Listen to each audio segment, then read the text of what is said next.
Hello YouTube, this is Fluffy400 with some new ideas for Minecraft. Now first I'm going to show you how to build a TNT cannon.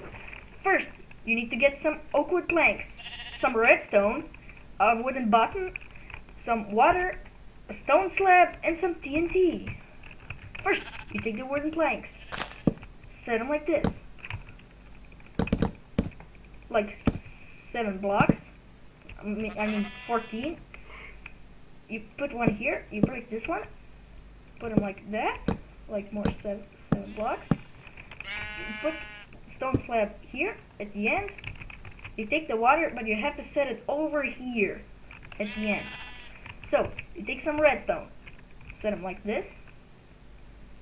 This one to the end, but this one not to the end, because if you set it to the end, it will blow up your cannon.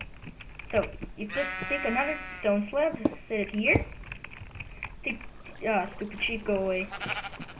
Okay, you take the TNT. Go away, sheep. What are you, drunk? Okay, you put some. Oh crap! You take some TNT. Looks like this. First, oh, I forgot to put the buttons. So first you press this button down here. Wait a few seconds, then you press the other one, and you watch it explode. Kaboom! So that is my video how to make a TNT cannon. I hope you will like my video, so goodbye.